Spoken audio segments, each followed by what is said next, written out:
अरे भाग्यवान, मेरे जूते कहाँ रखे हैं? मुझे बाहर जाने में देर हो रही है। तभी मालती कमरे में आती है। ये रहे आपकी जूते। मैं इन्हें साफ करने के लिए ले गई थी।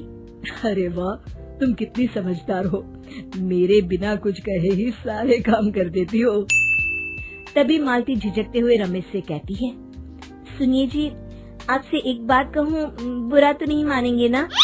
अरे नहीं नहीं, बेफिक्र होकर कहो। शादी से पहले मैं अपने मायके में नौकरी करती थी। मैं चाहती हूँ कि अब मैं फिर से नौकरी करना शुरू कर दूँ। वैसे भी सारा दिन घर में बोर हो जाती हूँ। देखो मालती, तुम्हारे नौकरी करने से मुझे कोई एतराज नहीं है, लेकिन तुम्हें एक बात बता दूं, हमारे खानदान में आज तक कभी किसी औरत ने नौकरी नहीं की। फिर भी एक बार तुम माँ से पूछ कर देखो, अगर वो तुम्हें नौकरी करने की इजाजत दे देती है तो अच्छी बात है।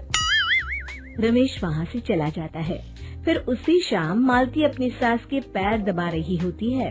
तभी उसकी सास मालती से कहती है, अरे क्या बात है बहू, आज तो ठीक तरह से मेरे पैर नहीं दबा रही। किसी ख्याल में खोई पड़ी है क्या? मैं भी तो जानूं आखिर बात क्या है।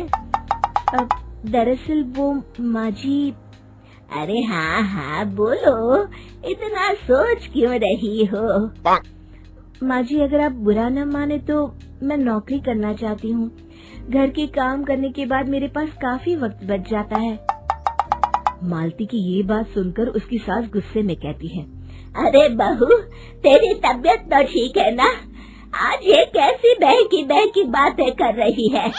भला हमारे खानदान में आज तक कभी किसी औरत ने नौकरी की है जो तू नौकरी करने की बात कर रही है, हैं? अरे बहू, तू क्या रिश्तेदारी में हमारी नाक कटाना चाहती है?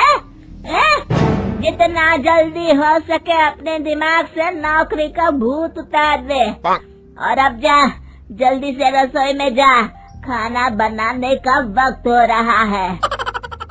मालती मन मार कर खाना पकाने के लिए रसोई घर में चली जाती है। अगले दिन, नमस्ते माँ जी, कैसी हैं आप? अरे आओ आओ दिवाकर बेटा, बैठो, मैं तुम्हारे लिए चाय मंगाती हूँ। बहू, जरा एक कप चाय तो लेती आना। फिर दिवाकर एक फाइल खोलकर मालती की सास के सामने रख देता है।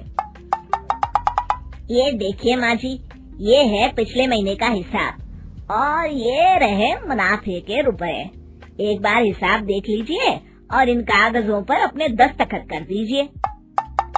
अरे दिवाकर बेटा, मैंने भला आज तक कभी तेरा हिसाब देखा है जो अब देखूंगी?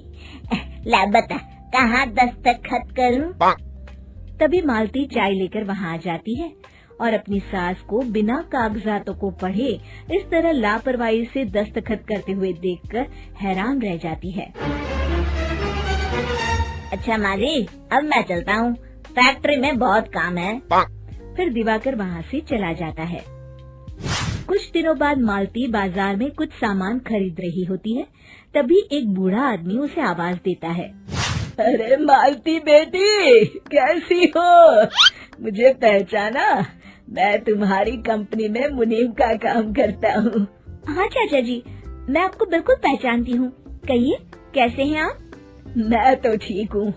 कंपनी में कुछ भी ठीक नहीं चल रहा, यहाँ तक कि हमें ठीक वक्त पर तनख्वाह भी नहीं मिलती।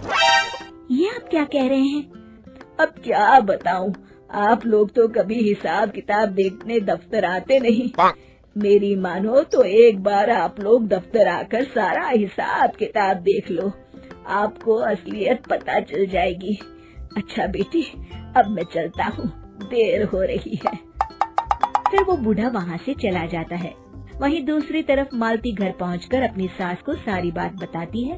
तभी वहाँ रमेश भी आ जाता है, लेकिन मालती की सास मालती की किसी भी बात पर विश्वास नहीं करती।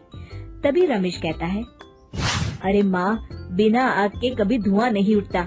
जब मालती इतना कह रही है तो हमें एक बार दफ्तर चलकर देख लेना चाहिए। वैसे भी हम लोग काफी दिन से अपने दफ्तर नहीं गए हैं। इस तरह किसी एक आदमी के भरोसे काम छोड़ना मुझे भी ठीक नहीं लगता। अगले दिन वे सभी अपने दफ्तर पहुंचते हैं और सीधे दिवाकर के कैबिन में जाते हैं। अचानक सबको एक साथ देखकर दिवाकर चौंक जाता है। अरे माँ जी, आप सब लोग अचानक यहाँ कैसे आ गए?